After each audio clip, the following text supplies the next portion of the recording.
Hi all, എല്ലാവർക്കും secret P S സിയിലേക്ക് സ്വാഗതം. ഇന്ന് നമ്മൾ നോക്കാനായിട്ട് പോകുന്നത് 2026 പി എസ് സി ചോദിച്ച എക്കണോമിക്സ് ചോദ്യങ്ങളാണ്.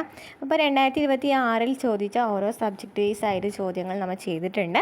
ഒന്ന് പ്ലേലിസ്റ്റ് ചെക്ക് ചെയ്ത് നോക്കിയാൽ മതി. ഞാൻ 2026 ചോദ്യങ്ങൾ എന്ന് പറഞ്ഞിട്ടുള്ള ഒരു പ്ലേലിസ്റ്റ് ക്രിയേറ്റ് ചെയ്തിട്ടുണ്ട് കേട്ടോ. അതുപോലെ തന്നെ നമ്മുടെ ചാനലിൽ 5ാം ക്ലാസ് മുതൽ 10ാം ക്ലാസ് വരെയുള്ള എല്ലാ SCERT ക്ലാസ്സുകളും ചെയ്യുന്നുണ്ട്. ഇനിയും പഠിച്ചു തുടങ്ങാത്തവർക്കായിട്ട് SCERT സീരീസ് സ്റ്റാർട്ട് ചെയ്തിട്ടുണ്ട്. അതുപോലെ തന്നെ ഓരോ സബ്ജക്റ്റ് പഠിച്ചതിന് ശേഷം നമുക്ക് ഓരോ ടോപ്പിക്ക് പഠിച്ചതിന് ശേഷം നമുക്ക് ആ ഒരു ഭാഗത്ത് നിന്ന് വന്നിട്ടുള്ള ചോദ്യങ്ങൾ ഏതൊക്കെയാണെന്ന് അറിയണമെന്നുണ്ടാവും അല്ലേ. അപ്പോൾ അതുപോലെ തന്നെ നമ്മൾ ഓരോ ടോപ്പിക് വൈസ് ആയിട്ട് PYQ ചെയ്യുന്നുണ്ട്. ഇപ്പോൾ കുറച്ച് ക്വസ്റ്റ്യൻസ് നമ്മൾ ചെയ്തിട്ടുണ്ട്. ഇനിയും കുറച്ചധികം ടോപ്പിക്സ് നമ്മൾ ചെയ്യാനായിട്ട് കിടക്കുന്നുണ്ട്. അതിനുശേഷം ഞാൻ സബ്ജക്റ്റ് വൈസ് ആയിട്ടും PYQ ചെയ്യാം. അതുപോലെ തന്നെ ഓരോ എക്സാമിന് മുമ്പായിട്ട് ആ ഒരു എക്സാമിൻ്റെ പ്രീവിയസ് ക്വസ്റ്റ്യൻ ആൻസേഴ്സും അതുപോലെ തന്നെ മോഡൽ പേപ്പേഴ്സും ചെയ്യുന്നതായിരിക്കും കേട്ടോ. അപ്പോൾ ക്ലാസ്സുകൾ ഇഷ്ടപ്പെടുകയാണെന്നുണ്ടെങ്കിൽ സപ്പോർട്ട് ചെയ്യാം. അപ്പോൾ ഇന്നത്തെ ക്ലാസ്സിലേക്ക് കിടക്കാം. അപ്പോൾ കോൺസ്റ്റിറ്റ്യൂഷൻ, അതുപോലെ കലാകായികം, സാഹിത്യം, കറണ്ട് അഫയേഴ്സ് ഒക്കെ 2026 ചോദിച്ച ചോദ്യങ്ങൾ നമ്മൾ ചെയ്തിട്ടുണ്ടായിരുന്നു. അപ്പോൾ ഇന്ന് നമ്മൾ നോക്കാനായിട്ട് പോകുന്ന എക്കണോമിക്സ് ആണ്, സാമ്പത്തിക ശാസ്ത്രം. ഫസ്റ്റ് ക്വസ്റ്റ്യൻ: താഴെ തന്നിരിക്കുന്ന പ്രസ്താവനകളിൽ പഞ്ചവത്സര പദ്ധതികളുമായി ബന്ധപ്പെട്ട് ശരിയായവ ഏതൊക്കെ? സാമ്പത്തിക വളർച്ച, ആധുനികവൽക്കരണം, സ്വാശ്രയത്വം, സമത്വം എന്നിവ ലക്ഷ്യങ്ങളാണ്. പഞ്ചവത്സര പദ്ധതിയുടെ ലക്ഷ്യങ്ങൾ ഏതൊക്കെയാണ്, അല്ലെങ്കിൽ ആസൂത്രണ കമ്മീഷൻ്റെ ലക്ഷ്യങ്ങൾ ചോദിക്കുകയാണെങ്കിൽ ഇത് തന്നെയാണ്: സാമ്പത്തിക വളർച്ച, ആധുനികവൽക്കരണം, സ്വാശ്രയത്വം, സമത്വം എന്നിവയാണ്. ഓക്കെ, അത് ശരിയാണല്ലോ. നെക്സ്റ്റ്: ഒന്നാം പഞ്ചവത്സര പദ്ധതിയുടെ കാലയളവ് 1951 മുതൽ 1956 വരെയാണ്. അതും ശരിയാണ്. ഈ പഞ്ചവത്സര പദ്ധതികൾ എന്ന് പറയുന്ന ഒരു ടോപ്പിക്ക് 2019 മുതൽ PSC ചോദിച്ച എല്ലാ ചോദ്യങ്ങളും ഉൾപ്പെടുത്തിയിട്ടുള്ള ക്ലാസ് തന്നിട്ടുണ്ട് കേട്ടോ. അപ്പോൾ ഇതിലൊക്കെ ഈ ക്വസ്റ്റ്യൻസ് ഒക്കെ നമ്മൾ അതിൽ ഇൻക്ലൂഡ് ചെയ്തിട്ടുണ്ട്. നെക്സ്റ്റ്: ഇന്ത്യയിൽ തന്നെ നിർമ്മിക്കാൻ കഴിയുന്ന വസ്തുക്കളുടെ ഇറക്കുമതി ഒഴിവാക്കിക്കൊണ്ടുള്ള സ്വാശ്രയത്വ സമീപനത്തിനാണ് ആദ്യ 7 ഇന്ത്യൻ പഞ്ചവത്സര പദ്ധതികൾ പ്രാധാന്യം നൽകിയത്. അതും ശരിയാണ്. ഇന്ത്യയിൽ തന്നെ നിർമ്മിക്കാൻ കഴിയുന്ന വസ്തുക്കളുടെ ഇറക്കുമതി ഒഴിവാക്കിക്കൊണ്ടുള്ള സ്വാശ്രയത്വ സമീപനത്തിനാണ് ആദ്യ 7 ഇന്ത്യൻ പഞ്ചവത്സര പദ്ധതികൾ പ്രാധാന്യം നൽകിയത്. അതും ശരിയാണ്. അപ്പോൾ ആൻസർ ഓപ്ഷൻ സി ആണ്. 1, 2, 3 ശരിയാണ്. നെക്സ്റ്റ് ക്വസ്റ്റ്യൻ: താഴെ തന്നിരിക്കുന്ന പ്രസ്താവനകളിൽ PC മഹലാനോബിസ് എന്ന ശാസ്ത്രജ്ഞനുമായി ബന്ധപ്പെട്ട ശരിയായവ ഏതൊക്കെ? PC മഹലാനോബിസ് ആരാണ്? PC മഹലാനോബിസ് പഞ്ചവത്സര പദ്ധതിയിലൊക്കെ നമ്മൾ കുറേ പ്രാവശ്യം കണ്ട ക്വസ്റ്റ്യൻ ആണ് അല്ലേ. നോക്കാം. കൽക്കട്ടയിൽ ഇന്ത്യൻ സ്റ്റാറ്റിസ്റ്റിക്കൽ ഇൻസ്റ്റിറ്റ്യൂട്ട് സ്ഥാപിക്കുകയും സാങ്ക്യ എന്ന ജേണൽ ആരംഭിക്കുകയും ചെയ്തു. PC മഹലാനോബിസ് കൽക്കട്ടയിൽ ഇന്ത്യൻ സ്റ്റാറ്റിസ്റ്റിക്കൽ ഇൻസ്റ്റിറ്റ്യൂട്ട് സ്ഥാപിച്ചു എന്ന് പറയുന്നു. അതുപോലെ തന്നെ സാങ്ക്യ എന്ന ജേണൽ ആരംഭിക്കുകയും ചെയ്തു. അത് ശരിയാണ്. ഇനി ഇന്ത്യൻ ആസൂത്രണത്തിൻ്റെ ശില്പി എന്നറിയപ്പെടുന്നു. ശരിയാണല്ലോ. ഇന്ത്യൻ ആസൂത്രണത്തിൻ്റെ ശില്പി എന്നറിയപ്പെടുന്ന ആരെയാണ്? PC മഹലാനോബിസിനെയാണ്. PC മഹലാനോബിസിൻ്റെ വികസന ആസൂത്രണ നയം 2ാം പഞ്ചവത്സര പദ്ധതിയിലാണ് മുന്നോട്ട് വെച്ചത്. PC മഹലാനോബിസിൻ്റെ വികസന ആസൂത്രണ നയം 2ാം പഞ്ചവത്സര പദ്ധതിയിലാണ് മുന്നോട്ട് വെച്ചത്. 2ാം പഞ്ചവത്സര പദ്ധതി എന്തിനാണ് പ്രാധാന്യം നൽകിയത്? വ്യവസായത്തിനാണ് പ്രാധാന്യം നൽകിയത്. അപ്പോൾ PC മഹലാനോബിസിൻ്റെ വികസന ആസൂത്രണ നയം ഏത് പഞ്ചവത്സര പദ്ധതിയിലാണ്? 2ാം പഞ്ചവത്സര പദ്ധതിയിലാണ്. ഓക്കെ, അപ്പോൾ ആൻസർ വരുന്നത് ഓപ്ഷൻ ഡി ആണ്. 1, 2, 3 ശരിയാണ്. PC മഹലാനോബിസ് കൽക്കട്ടയിൽ ഇന്ത്യൻ സ്റ്റാറ്റിസ്റ്റിക്കൽ ഇൻസ്റ്റിറ്റ്യൂട്ട് സ്ഥാപിക്കുകയും സാങ്ക്യ എന്ന ജേണൽ ആരംഭിക്കുകയും ചെയ്തു. ഇന്ത്യൻ ആസൂത്രണത്തിൻ്റെ ശില്പിയാണ്. PC മഹലാനോബിസിൻ്റെ വികസന ആസൂത്രണ നയം 2ാം പഞ്ചവത്സര പദ്ധതിയിലാണ് മുന്നോട്ട് വെച്ചത്. നെക്സ്റ്റ് ക്വസ്റ്റ്യൻ: താഴെ തന്നിരിക്കുന്ന പ്രസ്താവനകളിൽ പുത്തൻ സാമ്പത്തിക നയവുമായി ബന്ധപ്പെട്ട് ശരിയായവ ഏതൊക്കെ? ലോകബാങ്കിൻ്റെയും IMFൻ്റെയും നിബന്ധനകൾ അംഗീകരിക്കുകയും അതിൻ്റെ അടിസ്ഥാനത്തിൽ പുത്തൻ സാമ്പത്തിക നയം പ്രഖ്യാപിക്കുകയും ചെയ്തു. ലോകബാങ്കിൻ്റെയും IMFൻ്റെയും നിബന്ധനകൾ അംഗീകരിക്കുകയും അതിൻ്റെ അടിസ്ഥാനത്തിൽ പുത്തൻ സാമ്പത്തിക നയം പ്രഖ്യാപിക്കുകയും ചെയ്തു. ശരിയാണ്. ഉദാരവൽക്കരണം, സ്വകാര്യവൽക്കരണം, ആഗോളവൽക്കരണം എന്നിവ പുത്തൻ സാമ്പത്തിക നയത്തിൻ്റെ പ്രധാന ഭാഗങ്ങളാണ്. ഉദാരവൽക്കരണം, സ്വകാര്യവൽക്കരണം, ആഗോളവൽക്കരണം എന്നിവ പുത്തൻ സാമ്പത്തിക നയത്തിൻ്റെ പ്രധാന ഭാഗങ്ങളാണ്. ശരിയാണ്. പുത്തൻ സാമ്പത്തിക നയം ഇറക്കുമതി ബദൽ വ്യാപാര നയത്തിൻ്റെ അടിസ്ഥാനത്തിലാണ് നടപ്പിലാക്കിയത്. പുത്തൻ സാമ്പത്തിക നയം ഇറക്കുമതി ബദൽ വ്യാപാര നയത്തിൻ്റെ അടിസ്ഥാനത്തിലാണ് നടപ്പിലാക്കിയതെന്ന് പറയുന്നു. അത് തെറ്റാണ്. ഓക്കെ, അവിടെ നമുക്ക് തന്നിരിക്കുന്നതിൽ ആൻസർ വരുന്നത് ഓപ്ഷൻ ബി ആണ്. 1, 2 ആണ് ശരിയായിട്ട് വന്നത്. ലോകബാങ്കിൻ്റെയും IMFൻ്റെയും നിബന്ധനകൾ അംഗീകരിക്കുകയും അതിൻ്റെ അടിസ്ഥാനത്തിലാണ് പുത്തൻ സാമ്പത്തിക നയം പ്രഖ്യാപിച്ചത്. അതുപോലെ തന്നെ ഉദാരവൽക്കരണം, സ്വകാര്യവൽക്കരണം, ആഗോളവൽക്കരണമാണ് പ്രധാനപ്പെട്ട പുത്തൻ സാമ്പത്തിക നയങ്ങൾ. നെക്സ്റ്റ് ക്വസ്റ്റ്യൻ: താഴെ തന്നിരിക്കുന്ന പ്രസ്താവനകളിൽ ഇന്ത്യയിലെ സ്വകാര്യവൽക്കരണ നയവുമായി ബന്ധപ്പെട്ട് ശരിയായവ ഏതെല്ലാം? സ്വകാര്യവൽക്കരണ നയം ഒന്നാം പഞ്ചവത്സര പദ്ധതി കാലയളവിൽ സ്വകാര്യവൽക്കരണ നയത്തിന് പ്രാധാന്യം നൽകി. തെറ്റാണ്. ഒന്നാം പഞ്ചവത്സര പദ്ധതി കാലയളവിൽ സ്വകാര്യവൽക്കരണ നയത്തിന് പ്രാധാന്യം നൽകിയിട്ടുണ്ടോ? ഇല്ല അല്ലേ. നെക്സ്റ്റ്, പൊതുമേഖലാ സ്ഥാപനങ്ങളുടെ ഉടമസ്ഥാവകാശം, നിർവഹണ ചുമതല എന്നിവയിൽ നിന്നും ഗവൺമെൻറ് പിൻവാങ്ങുക. എന്താണ് സ്വകാര്യവൽക്കരണം എന്ന് വെച്ചാൽ?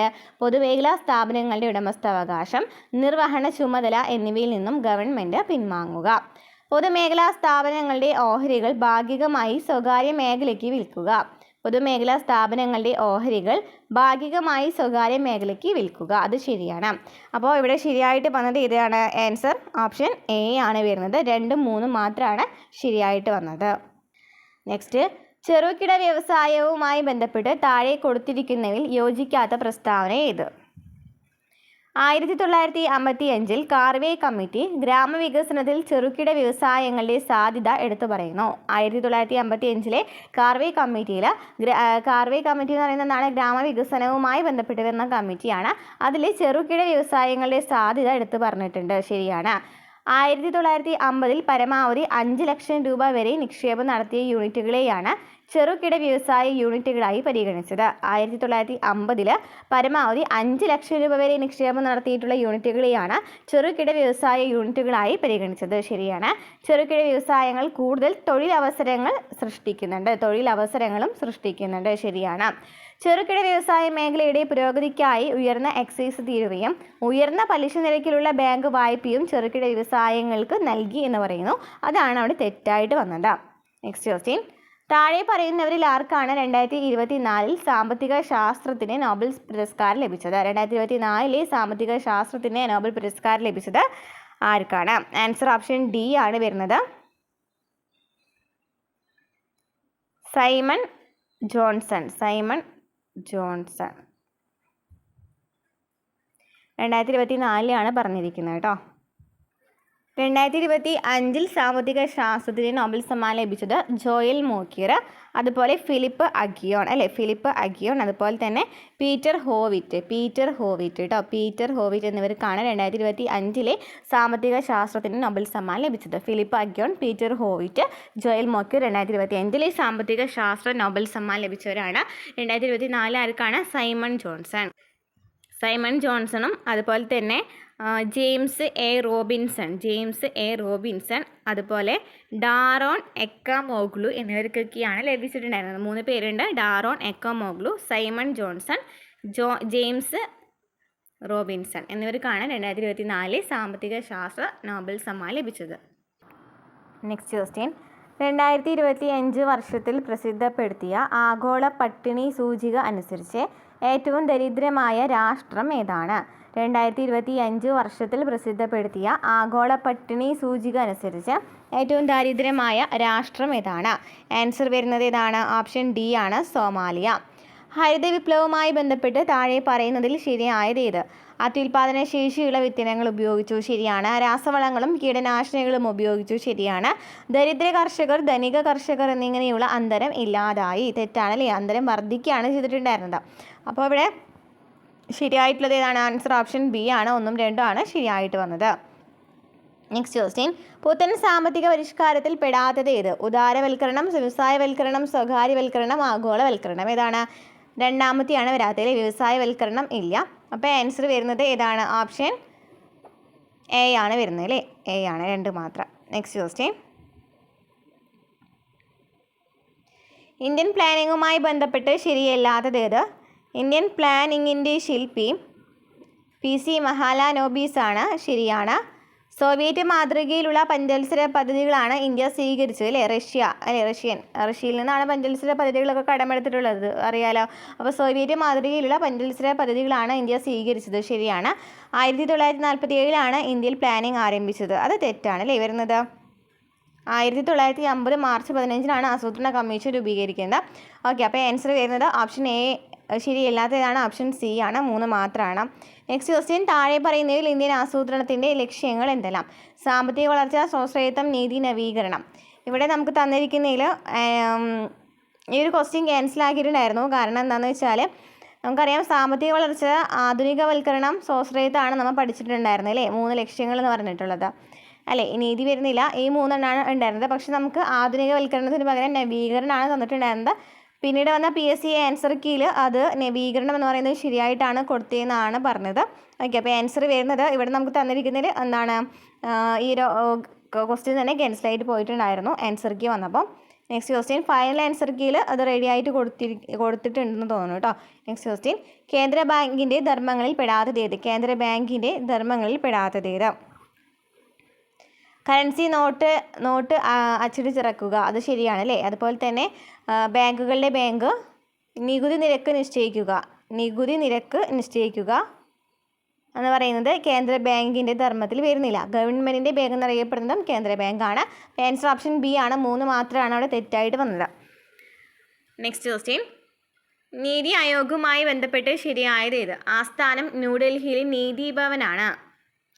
ശരിയാണോ? ശരിയായിട്ടുള്ളതാണ് ചോദിച്ചിരിക്കുന്നത്. ശരിയാണ്. സ്ഥാപിതമായത് 2015 ജനുവരി 1 ശരിയാണ്. നിലവിലുള്ള CEO പരമേശ്വരൻ അയ്യർ എന്നാണ് നമുക്ക് തന്നിരിക്കുന്നത്. 2026 പ്രകാരം നിലവിലുള്ള CEO ആരാണ്? നിധി ചിംബറാണ്. ആരാണ്? നിധി ചിംബറാണ്. ഓക്കെ, അപ്പോൾ ആൻസർ വരുന്നത് ഓപ്ഷൻ സി ആണ്. 1, 2 ആണ് ഇവിടെ ശരിയായിട്ട് വന്നത്. നെക്സ്റ്റ് ക്വസ്റ്റ്യൻ, പഞ്ചവത്സര പദ്ധതികളുമായി ബന്ധപ്പെട്ട ശരിയായ പ്രസ്താവന ഏത്? 4ാം പഞ്ചവത്സര പദ്ധതി ലക്ഷ്യം വെച്ച വളർച്ചാ നിരക്ക് 5% കൂടുതലാണ്. ശരിയാണ്. വാർഷിക പദ്ധതികൾ നടപ്പാക്കിയത് 3ാം പദ്ധതിയുടെയും 4ാം പദ്ധതിയുടെയും ഇടയിലാണ്. അത് തെറ്റാണ്. 2ാം പഞ്ചവത്സര പദ്ധതി ഹരോഡ് ഡോമർ മോഡൽ അടിസ്ഥാനമാക്കിയാണ് തയ്യാറാക്കിയതെന്ന് പറയുന്നു. അതും തെറ്റാണ്. ആൻസർ ഓപ്ഷൻ എ ആണ്. 1 മാത്രമാണ് അവിടെ ശരിയായിട്ട് വന്നത്. ഹരോഡ് ഡോമർ മോഡൽ അടിസ്ഥാനമാക്കിയത് ഏതാണ്? 1ാം പഞ്ചവത്സര പദ്ധതിയായിരുന്നു. 2ാം പഞ്ചവത്സര പദ്ധതി എന്താണ്? PC മഹാലനോബിസ് അല്ലേ, മഹാലനോബിസ് മോഡൽ എന്നാണ് അറിയപ്പെട്ടിരുന്നത്. നെക്സ്റ്റ് ക്വസ്റ്റ്യൻ നോക്കാം. ഹരിത വിപ്ലവവുമായി ബന്ധപ്പെട്ട പ്രസ്താവനകളിൽ തെറ്റേത്? 1ാം ഘട്ടത്തിൽ ഹരിത വിപ്ലവം എല്ലാ സംസ്ഥാനങ്ങളിലും നടപ്പിലാക്കി. ശരിയാണോ? തെറ്റാണ് അല്ലേ. അപ്പോൾ അത് തെറ്റാണ്. ഇനി ഇന്ത്യയിലെ ഹരിത വിപ്ലവത്തിൻ്റെ പിതാവ് MS സ്വാമിനാഥനാണ്. ശരിയാണ്. ഹരിത വിപ്ലവം ചെറുകിട കർഷകർക്ക് കൂടുതൽ ഗുണം ചെയ്തു. ശരിയാണോ? തെറ്റാണ് അല്ലേ. ഇനി കാർഷിക ഉൽപ്പാദനവും ഉൽപ്പാദനക്ഷമതയും ഗണ്യമായി വർദ്ധിച്ചു. അത് ശരിയാണ്. ആൻസർ ഓപ്ഷൻ സി ആണ്. 1, 3 ആണ് ഇവിടെ തെറ്റായിട്ട് വന്നത്. നെക്സ്റ്റ് ക്വസ്റ്റ്യൻ, നബാർഡുമായി ബന്ധപ്പെട്ട ശരിയായ പ്രസ്താവന ഏത്? നബാർഡ് സ്ഥാപിതമായത് 1985 തെറ്റാണ്. എന്നാണ് സ്ഥാപിതമായത്? 1982 ഇനി നരസിംഹം കമ്മിറ്റിയുടെ ശുപാർശയുടെ ഫലമായി സ്ഥാപിതമായി എന്ന് പറയുന്നു. നബാർഡ് ഏതാണ്? ശിവരാമൻ കമ്മിറ്റിയുടെ ശുപാർശയുടെ ഫലമായിട്ടാണ് സ്ഥാപിതമായത്. അപ്പോൾ അതും തെറ്റാണ്. ഈ നബാർഡിൻ്റെ ആസ്ഥാനം മുംബൈയാണ്. ശരിയാണ്. ഇത് കൃഷിക്കും ഗ്രാമവികസനത്തിനും വേണ്ടി പ്രവർത്തിക്കുന്നു. ശരിയാണ്. അപ്പോൾ ശരിയായ പ്രസ്താവന ഏതാണ്? 3, 4. ആൻസർ ഓപ്ഷൻ ഡി ആണ് വരുന്നത്. നെക്സ്റ്റ് ക്വസ്റ്റ്യൻ, താഴെ തന്ന പ്രസ്താവനകളിൽ തെറ്റേത്? ഇന്ത്യയിലെ ആദ്യത്തെ ഡിജിറ്റൽ ബാങ്കിംഗ് സംസ്ഥാനം കർണാടകയാണ്. തെറ്റാണ്. കേരളമാണ് ഇന്ത്യയിലെ ആദ്യത്തെ ഡിജിറ്റൽ ബാങ്കിംഗ് സംസ്ഥാനം. DSAB ബാങ്കുകളിൽ ICICI ഉൾപ്പെടുന്നു എന്ന് പറയുന്നു. അത് ശരിയാണ്. നീതി ആയോഗിൻ്റെ CEO ശ്രീ BVR സുബ്രഹ്മണ്യമാണ്. ഇപ്പോഴത്തെ CEO ആരാന്ന് പറഞ്ഞു? നിധി ചിംബറാന്ന് പറഞ്ഞു അല്ലേ. നിധി ചിംബറാണ് ഇപ്പോഴത്തെ CEO. 2023 സാമ്പത്തിക ശാസ്ത്ര നോബൽ സമ്മാനത്തിന് അർഹയായത് നർഗീസ് മുഹമ്മദിയാണ്. അത് തെറ്റാണ്. ഓക്കെ, ഇവിടെ നമുക്ക് 3 പ്രസ്താവന തെറ്റായിട്ട് വന്നു. കാരണം ഇപ്പോഴത്തെ കറണ്ട് അഫെയർ അനുസരിച്ചിട്ട് നമ്മുടെ ഇപ്പോഴത്തെ CEO ആരാണ്? നിധി ചിംബറാണ്. 2023 സാമ്പത്തിക ശാസ്ത്ര നോബൽ സമ്മാനത്തിന് അർഹയായത് ആരായിരുന്നു? ക്ലൗഡിയ ഗോൾഡിൻ അല്ലേ. ക്ലൗഡിയ ഗോൾഡിനാണ് 2023 സാമ്പത്തിക ശാസ്ത്ര നോബൽ സമ്മാനത്തിന് അർഹയായത്. അപ്പോൾ അതിൽ ഓപ്ഷൻ ഇല്ല. നെക്സ്റ്റ് ക്വസ്റ്റ്യൻ നോക്കാം. പ്രശാന്ത് ചന്ദ്ര മഹലാനോബിസ് എന്ന ശാസ്ത്രജ്ഞനുമായി ബന്ധമില്ലാത്ത പ്രസ്താവന ഏത്? അപ്പോൾ മഹലാനോബിസിനെ കുറിച്ചിട്ടാണ് ഇതുവരെ കണ്ട ക്വസ്റ്റ്യൻ പേപ്പറിലൊക്കെ റിപ്പീറ്റഡ് ആയിട്ട് വന്നിരിക്കുന്നത് അല്ലേ. നോക്കാം. ഇന്ത്യൻ ആസൂത്രണത്തിൻ്റെ ശില്പിയാണ് അല്ലേ. ശരിയാണ്. 8ാം പഞ്ചവത്സര പദ്ധതിയിലാണ് മഹലാനോബിസിൻ്റെ വികസന ആസൂത്രണ നയം മുന്നോട്ട് വെച്ചത്. ഏതൊരു സ്റ്റേറ്റ്മെൻറ്റ് കണ്ടു അല്ലേ. നമ്മൾ നേരത്തെ 2ാം പഞ്ചവത്സര പദ്ധതിയിലായിരുന്നു. മഹലാനോബിസ് കൽക്കട്ടയിൽ ഇന്ത്യൻ സ്റ്റാറ്റിസ്റ്റിക്കൽ ഇൻസ്റ്റിറ്റ്യൂട്ട് സ്ഥാപിച്ചു. ശരിയാണ്. സാങ്ക്യ എന്ന ജേണൽ ആരംഭിച്ചത് മഹലാനോബിസാണ്. അപ്പോൾ ഇതിൽ തന്നിരിക്കുന്ന ഓപ്ഷൻസ് ഒക്കെ നമ്മൾ കണ്ട ക്വസ്റ്റ്യൻസ് തന്നെയാണ്. അപ്പോൾ ഇവിടെ നമുക്ക് ചോദിച്ചിരിക്കുന്ന തെറ്റായ പ്രസ്താവനയാണ്. ആൻസർ ഓപ്ഷൻ ബി ആണ്. കാരണം എന്താ? PC മഹലാനോബിസിൻ്റെ മോഡൽ 2ാം പഞ്ചവത്സര പദ്ധതിയിലാണ്. അപ്പോൾ ഇന്ത്യൻ ആസൂത്രണത്തിൻ്റെ ശില്പി 2ാം പഞ്ചവത്സര പദ്ധതിയിലാണ് മഹലാനോബിസിൻ്റെ വികസന ആസൂത്രണ നയം മുന്നോട്ട് വെച്ചത്. മഹലാനോബിസ് കൽക്കട്ടയിൽ ഇന്ത്യൻ സ്റ്റാറ്റിസ്റ്റിക്കൽ ഇൻസ്റ്റിറ്റ്യൂട്ട് സ്ഥാപിച്ചു. സാങ്ക്യ എന്ന ജേണൽ ആരംഭിച്ചത് മഹലാനോബിസാണ്. നെക്സ്റ്റ് ക്വസ്റ്റ്യൻ, ഭൂപരിഷ്കരണത്തിൻ്റെ ഭൂപരിധി നിശ്ചയിക്കൽ എന്ന നടപടിയുമായി ബന്ധമുള്ള പ്രസ്താവനകൾ ഏതെല്ലാം? ഭൂപരിഷ്കരണത്തിൻ്റെ ഭൂപരിധി നിശ്ചയിക്കൽ എന്ന നടപടിയുമായി ബന്ധപ്പെട്ട പ്രസ്താവനകൾ ഏതെല്ലാം? ഭൂമിയിൽ അധ്വാനിക്കുന്നവരിൽ നിന്ന് പാട്ടം ചുമത്തുക അത് തെറ്റാണ്. ഒരു വ്യക്തിക്ക് കൈവശം വയ്ക്കാവുന്ന ഭൂമിയുടെ പരമാവധി അളവ് നിശ്ചയിക്കുക അത് ശരിയാണ്. കാർഷിക ഉൽപാദനക്ഷമതയിലെ പ്രാദേശിക അസമത്വം വർദ്ധിപ്പിക്കുക എന്ന് പറയുന്നു, അതും തെറ്റാണ് അല്ലേ. ഇനി ഭൂ ഉടമസ്ഥത കുറച്ച് പേരിൽ കേന്ദ്രീകരിക്കപ്പെടുന്നത് ഒഴിവാക്കുക അത് ശരിയാണ്. അപ്പോൾ ആൻസർ ഏതാണ്? ഓപ്ഷൻ ഡി അല്ലേ വരിക. 2ഉം 4ഉം ആണ് ശരിയായിട്ട് വന്നത്. ഭൂപരിധി നിശ്ചയിക്കൽ എന്ന് വെച്ചാൽ എന്താണ്? ഒരു വ്യക്തിക്ക് കൈവശം വയ്ക്കാവുന്ന ഭൂമിയുടെ പരമാവധി അളവ് നിശ്ചയിക്കുക. ഭൂ ഉടമസ്ഥത കുറച്ച് പേരിൽ കേന്ദ്രീകരിക്കപ്പെടുന്നത് ഒഴിവാക്കുക. Next question. നീതി ആയോഗിൻ്റെ ഭരണപരിഷ്കരണ വിഭാഗം വിവിധ മേഖലകളിലെ ഭരണത്തിൽ ദീർഘകാലവും വ്യവസ്ഥാപിതവുമായ പരിവർത്തനത്തിന് ഉത്തരവാദിയാണ്. 2047 ഡേഷ് എന്ന ലക്ഷ്യം കൈവരിക്കുന്നതിന് നിർണായകമായ ഘടനാപരവും പരസ്പര വിരുദ്ധമായ പരിഷ്കാരങ്ങൾ നടപ്പിലാക്കുന്നതിനായി 2025 ഏപ്രിൽ 3 ഈ വിഭാഗം സ്ഥാപിതമായി. 2047 ഏത് ലക്ഷ്യം കൈവരിക്കുന്നതിന് 2047 ഡേഷ് എന്ന ലക്ഷ്യം കൈവരിക്കുന്നതിന് നിർണായകമായ ഘടനാപരവും പരസ്പര വിരുദ്ധമായ പരിഷ്കാരങ്ങൾ നടപ്പിലാക്കുന്നതിനായി 2025 ഏപ്രിൽ 3 ഇത് സ്ഥാപിതമായതെന്ന് പറയുന്നു. ഏതാണ്? ആൻസർ ഓപ്ഷൻ എ ആണ്. വികസിത് ഭാരത് കേട്ടോ. വികസിത് ഭാരത് എന്ന ലക്ഷ്യം കൈവരിക്കുന്നതിന് നിർണായകമായ ഘടനാപരവും പരസ്പര വിരുദ്ധമായ പരിഷ്കാരങ്ങൾ നടപ്പിലാക്കുന്നതിനായി 2025 ഏപ്രിൽ 3 ഈ വിഭാഗം സ്ഥാപിതമായത്. ഓക്കെ, അപ്പോൾ നീതി ആയോഗിൻ്റെ ഭരണപരിഷ്കരണ വിഭാഗം എന്ന് പറയുന്നത് വിവിധ മേഖലകളിലെ ഭരണത്തിൽ ദീർഘകാലവും വ്യവസ്ഥാപിതവുമായ പരിവർത്തനത്തിന് ഉത്തരവാദിയാണ്.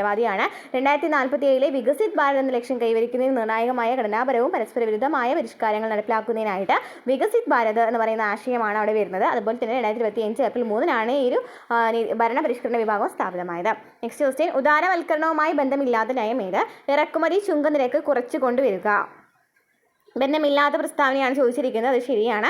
ചെറുകിട വ്യവസായ മേഖലയിൽ മാത്രം ഉൽപ്പാദിപ്പിച്ചിരുന്ന ഒട്ടേറെ വ്യാവസായിക ഉൽപ്പന്നങ്ങളുടെ സംവരണം ഗവൺമെൻറ് ഇല്ലാതാക്കി, അതും ശരിയാണ്. പൊതുമേഖലാ സ്ഥാപനങ്ങൾ സ്വകാര്യ മേഖലയ്ക്ക് വിൽക്കുക, അത് വരുന്നില്ല. ഇനി കമ്പനി നികുതി നിരക്ക് കുറച്ചു, അതും ശരിയാണ്. ബന്ധമില്ലാത്ത നയം ആൻസർ ഓപ്ഷൻ സി ആണ് വരുന്നത്. ഇറക്കുമതി ചുങ്ക നിരക്ക് കുറച്ചുകൊണ്ടുവരിക. ചെറുകിട വ്യവസായ മേഖലയിൽ മാത്രം ഉൽപ്പാദിപ്പിച്ചിരുന്ന ഒട്ടേറെ വ്യാവസായിക ഉൽപ്പന്നങ്ങളുടെ സംവരണം ഗവൺമെൻറ് ഇല്ലാതാക്കി.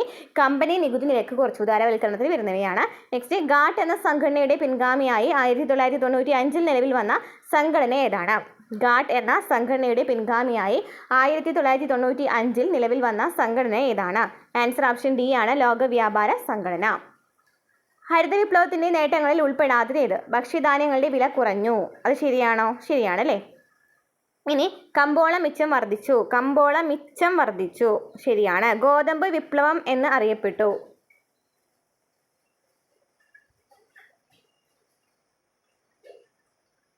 ഭക്ഷ്യധാന്യങ്ങളുടെ കാര്യത്തിൽ സ്വയം പര്യാപ്തത കൈവരിച്ചു, ശരിയാണ്. ഗോതമ്പ് വിപ്ലവം എന്ന് അറിയപ്പെട്ടിട്ടില്ല, അതാണ് അവിടെ തെറ്റായിട്ട് വന്നത്. ആൻസർ ഓപ്ഷൻ സി ആണ് കൊടുത്തിരിക്കുന്നത് കേട്ടോ. Next question. നീതി ആയോഗിനെ സംബന്ധിച്ച് ശരിയല്ലാത്തത് ഏത്? 2015 ഏപ്രിൽ 1 സ്ഥാപിക്കപ്പെട്ടു. 2015 ഏപ്രിൽ 1 സ്ഥാപിക്കപ്പെട്ടു എന്ന് പറയുന്നത് തെറ്റാണ്. 2015 ജനുവരി 1 നീതി ആയോഗ് നിലവിൽ വന്നത്. ചെയർമാൻ പ്രധാനമന്ത്രിയാണ്, ശരിയാണ്. ആസൂത്രണ കമ്മീഷന് പകരമാണ് നീതി ആയോഗ് സ്ഥാപിതമായത്, ശരിയാണ്. സഹകരണ ഫെഡറലിസം മുഖ്യ ലക്ഷ്യമായിരുന്നു, ശരിയാണ്. ഈ നീതി ആയോഗ് ആസൂത്രണ കമ്മീഷനൊക്കെ PSC ചോദിച്ച ചോദ്യങ്ങൾ നമ്മൾ PYQ ചെയ്തിട്ടുണ്ട്. ക്ലാസ്സുകൾ കാണാത്തുണ്ടെങ്കിൽ പോയി കാണാം കേട്ടോ. നമ്മൾ എക്കണോമിക്സ് PYQ അങ്ങനെ എന്താ പറഞ്ഞ് നമ്മൾ പ്ലേലിസ്റ്റ് ക്രിയേറ്റ് ചെയ്തിട്ടുണ്ട് കേട്ടോ. ഓക്കെ, അപ്പോൾ 2015 ഏപ്രിൽ 1 സ്ഥാപിക്കപ്പെട്ടത്. 2015 ജനുവരി 1 സ്ഥാപിക്കപ്പെട്ടത്. ചെയർമാൻ പ്രധാനമന്ത്രിയാണ്. ആസൂത്രണ കമ്മീഷന് പകരമാണ് വന്നത്. അതുപോലെ തന്നെ സഹകരണ ഫെഡറലിസം മുഖ്യ ലക്ഷ്യമായിരുന്നു. നെക്സ്റ്റ്.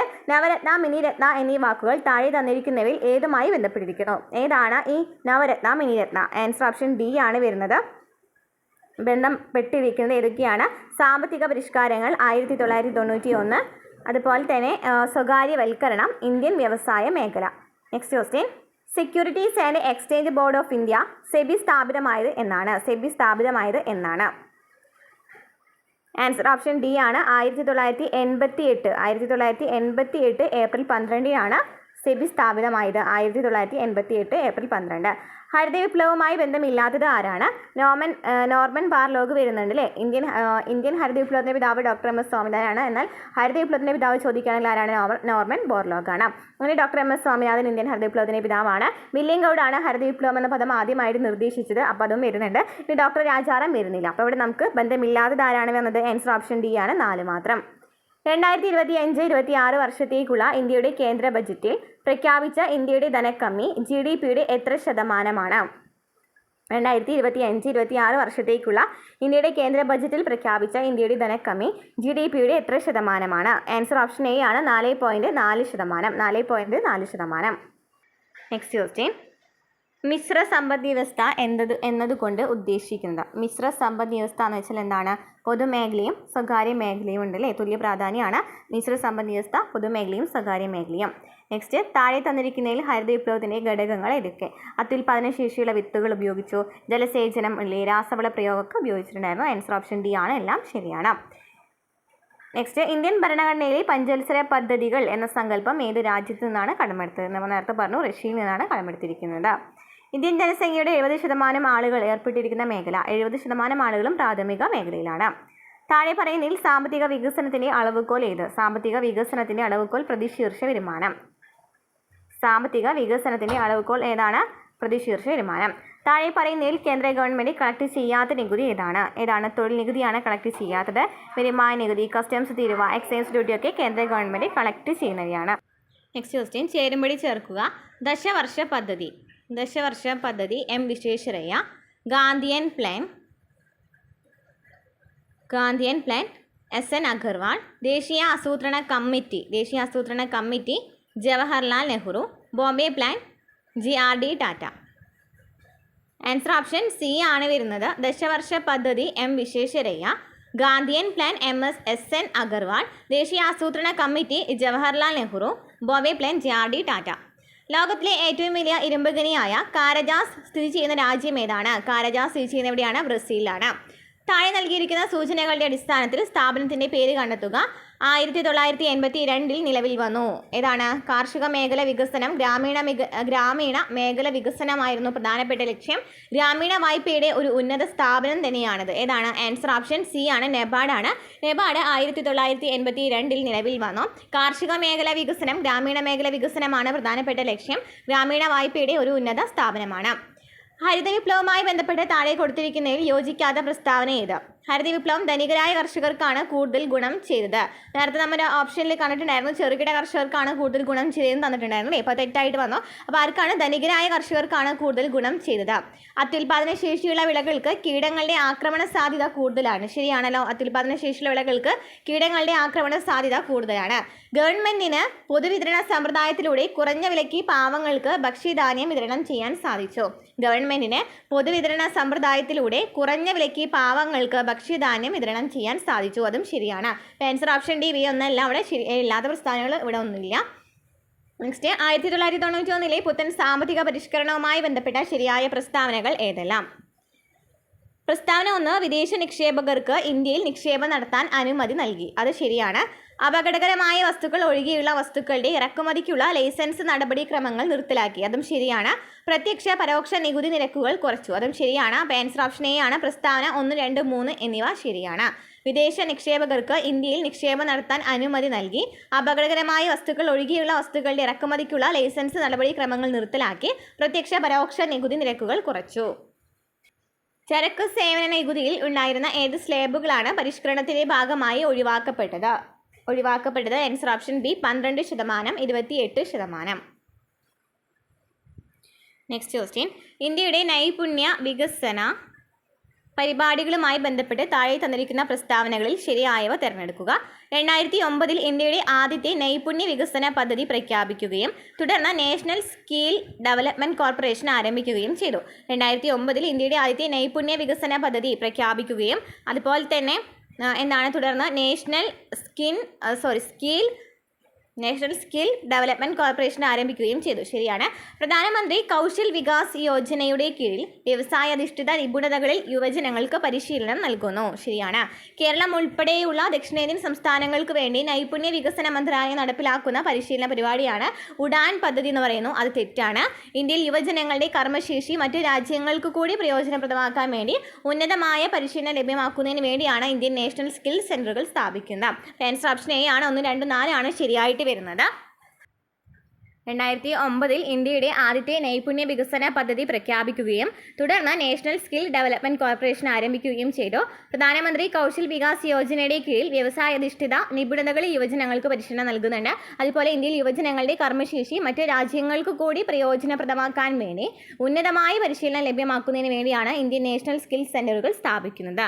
നെക്സ്റ്റ് ക്വസ്റ്റ്യൻ, ചാൾസ് ഡാർവിൻ്റെ പരിണാമ സിദ്ധാന്ത തത്വങ്ങൾ സമൂഹ പഠനത്തിനെ പ്രയോജനപ്പെടുത്തിയ ചിന്തകനാരാണ്? Answer option A Herbert Spencer. Rubber കൃഷിക്ക് അനുയോജ്യമായ മണ്ണിനം? ആൻസർ ഓപ്ഷൻ സി ആണ് ലാറ്ററൈറ്റ് മണ്ണ്. ബാങ്കുകളുടെ ബാങ്ക് എന്നറിയപ്പെടുന്നത്? Answer option C Reserve Bank of India. താഴെ പറയുന്നതിൽ ഏതൊക്കെയാണ് ഹരിത വിപ്ലവത്തിൻ്റെ പ്രധാന ഘടകങ്ങൾ? ഉയർന്ന വിളവ് നൽകുന്ന ഇനം വിത്തുകൾ ഉണ്ടായിരുന്നു. ശരിയാണ്. രാസവളങ്ങളുടെ ഉപയോഗം, ജലസേചന സൗകര്യങ്ങളുടെ വിപുലീകരണം, ഇവയെല്ലാം ശരിയാണ്. ആൻസർ ഓപ്ഷൻ ഡി മുകളിൽ പറഞ്ഞവയെല്ലാം ശരിയാണ്. ഉയർന്ന വിളവ് നൽകുന്ന ഇനം വിത്തുകൾ, രാസവളങ്ങളുടെ ഉപയോഗം, ജലസേചന സൗകര്യങ്ങളുടെ വിപുലീകരണം. ദേശീയ വരുമാന കണക്കെടുപ്പിൽ ഉപയോഗിക്കുന്ന താഴെ പറയുന്നവയിൽ ഏത് സമവാക്യമാണ് തെറ്റ്? വിദേശത്തുള്ള ഇന്ത്യൻ നിവാസികൾ നേടിയ ഘടക വരുമാനം മൈനസ് ഇന്ത്യയിലെ വിദേശ പൗരന്മാർക്ക് നൽകുന്ന ഘടക വരുമാനം ഇസ് ഈക്വൽ ടു വിദേശത്ത് നിന്നുള്ള മൊത്ത ഘടക വരുമാനം അല്ലെങ്കിൽ NFIA എന്നാണ്. വിദേശത്ത് നിന്നുള്ള മൊത്ത ഘടക വരുമാനം അല്ലെങ്കിൽ NFIA കാണുന്നതിനായിട്ട് വിദേശത്തുള്ള ഇന്ത്യൻ നിവാസികൾ നേടിയ ഘടക വരുമാനത്തിൽ നിന്നും ഇന്ത്യയിലെ വിദേശ പൗരന്മാർക്ക് നൽകുന്ന ഘടക വരുമാനം മൈനസ് ചെയ്താൽ മതി. ഇനി GDP plus NFIA is equal to GNP ആണ്. അത് ശരിയാണ്. NDP പ്ലസ് മൂല്യത്തകർച്ച എന്ന് പറയുന്നത് GDP ആണ്. അതും ശരിയാണ്. പരോക്ഷ നികുതി മൈനസ് നേരിട്ടുള്ള നികുതിയാണ് അറ്റ പരോക്ഷ നികുതി എന്ന് പറഞ്ഞിരിക്കുന്നു. അതാണ് അവിടെ തെറ്റായിട്ട് വന്ന പ്രസ്താവന. നെക്സ്റ്റ്, ഏത് പഞ്ചവത്സര പദ്ധതി കാലത്താണ് ഇന്ത്യയിൽ മഹലാനോബിസ് മാതൃക പ്രയോഗിച്ചത്? അതിൻ്റെ പ്രധാന ഊന്നൽ എന്തായിരുന്നു? ഏതാണ്? രണ്ടാം പഞ്ചവത്സര പദ്ധതി സമയത്താണ് ഘന അടിസ്ഥാന മൂലധന ഗുഡ് വ്യവസായങ്ങളിൽ നിക്ഷേപമായിരുന്നു ലക്ഷ്യം. അല്ലെ, വ്യവസായമാണ് ലക്ഷ്യം. അപ്പോൾ രണ്ടാം പഞ്ചവത്സര പദ്ധതിയാണ് PC മഹലാനോബിസ് മോഡൽ. ഘന അടിസ്ഥാന മൂലധന ഗുഡ് വ്യവസായങ്ങളിൽ നിക്ഷേപമാണ് ലക്ഷ്യം വരുന്നത്. ഇന്ത്യയിലെ രണ്ട് തരം ആദായ നികുതികൾ ഏതൊക്കെയാണ്? ഇന്ത്യയിലെ രണ്ട് തരം ആദായ നികുതികൾ ഏതൊക്കെയാണ്? ആൻസർ ഓപ്ഷൻ സി വ്യക്തിഗത ആദായ നികുതിയും കോർപ്പറേഷൻ നികുതിയും. RBIയുടെ ഓപ്പൺ മാർക്കറ്റ് പ്രവർത്തനങ്ങൾ എന്താണ്? RBIയുടെ ഓപ്പൺ മാർക്കറ്റ് പ്രവർത്തനങ്ങൾ എന്താണ്? ആൻസർ ഓപ്ഷൻ എ മണി മാർക്കറ്റിൽ യോഗ്യമായ സെക്യൂരിറ്റികൾ വാങ്ങുകയും വിൽക്കുകയും ചെയ്യുക. മണി മാർക്കറ്റിൽ യോഗ്യമായ സെക്യൂരിറ്റികൾ വാങ്ങുകയും വിൽക്കുകയും ചെയ്യുക. നെക്സ്റ്റ് ക്വസ്റ്റ്യൻ, ആത്മനിർഭർ ഭാരത് ലക്ഷ്യമിടുന്നത്? ആത്മനിർഭർ ഭാരത് ലക്ഷ്യമിടുന്നത് ഇറക്കുമതി ആശ്രിതത്വം കുറയ്ക്കുക. ശരിയാണ്. വ്യാവസായിക മേഖലയിൽ വേഗത്തിലുള്ള സാങ്കേതിക വിദ്യ സ്വീകരിക്കുന്നതിന് ഊന്നൽ നൽകുക. ശരിയാണ്. കൃഷിയും അനുബന്ധ മേഖലകളും ശക്തിപ്പെടുത്തുക. അപ്പോൾ ആൻസർ ഓപ്ഷൻ ഡി ആണ്. മുകളിൽ പറഞ്ഞവയെല്ലാം ശരിയാണ്. ആത്മനിർഭർ ഭാരത് ലക്ഷ്യമിടുന്നത് ഇറക്കുമതി ആശ്രിതത്വം കുറയ്ക്കുക, വ്യാവസായിക മേഖലയിൽ വേഗത്തിലുള്ള സാങ്കേതിക വിദ്യ സ്വീകരിക്കുന്നതിന് ഊന്നൽ നൽകുക, കൃഷിയും അനുബന്ധ മേഖലകളും ശക്തിപ്പെടുത്തുക. ഏറ്റവും ഉയർന്ന ദ്രവ്യതയുള്ള പണ സ്റ്റോക്ക് അളവ് ഏതാണ്? ഏറ്റവും ഉയർന്ന ദ്രവ്യതയുള്ള പണ സ്റ്റോക്ക് അളവ് ഏതാണ്? ആൻസർ ഓപ്ഷൻ എ ആണ്, M1 ആണ്. പലിശ അടയ്ക്കുന്നതിനേക്കാളും ധനക്കമ്മി കൂടുതലാകുന്നതിനെ എന്ത് വിളിക്കുന്നു? പലിശ അടയ്ക്കുന്നതിനേക്കാൾ ധനക്കമ്മി കൂടുതലാകുന്നതിനെയാണ് പ്രാഥമിക കമ്മി എന്ന് വിളിക്കുന്നത്.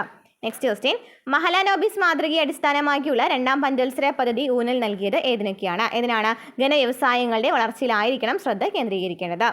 ഇന്ത്യൻ സമ്പദ് വ്യവസ്ഥയുമായി ബന്ധപ്പെട്ട് താഴെ പറയുന്നതിൽ ഏതാണ് ശരിയല്ലാത്തത്? കാർഷിക അനുബന്ധ പ്രവർത്തനങ്ങൾ ഇന്ത്യയുടെ ദേശീയ വരുമാനത്തിൻ്റെ 1/5 ഭാഗവും നിലവിൽ വിലയിൽ സംഭാവന ചെയ്യുന്നു എന്ന് പറയുന്നത് തെറ്റാണ്. കാർഷിക അനുബന്ധ പ്രവർത്തനങ്ങൾ രാജ്യത്തെ തൊഴിൽ സേനയുടെ 50% താഴെയാണ് എന്ന് പറയുന്നതും തെറ്റാണ്. അപ്പോൾ അവിടെ ശരിയല്ലാത്തത് ആൻസർ ഓപ്ഷൻ ഡി ആണ്. എയും ബിയും ശരിയല്ല. ഓക്കെ, അപ്പോൾ ഇത്രയും ക്വസ്റ്റ്യൻസ് ആണ് ഈ അടുത്ത് നടന്ന 2026 ഡിഗ്രി പ്രിലിംസ് സ്റ്റേജ് 2 വരെ നടന്ന പരീക്ഷയിലെ ചോദ്യങ്ങളാണ് ഇന്ന് എടുത്തിരിക്കുന്നത് കേട്ടോ. അപ്പോൾ ക്ലാസ്സുകൾ മനസ്സിലായിട്ടുണ്ടെന്ന് വിചാരിക്കുന്നു. മനസ്സിലായിട്ടുണ്ടെന്നുണ്ടെങ്കിൽ ലൈക്ക് ചെയ്യുക, കമൻറ്റ് ചെയ്യുക. നമുക്ക് അടുത്ത ക്ലാസ്സിൽ കാണാം.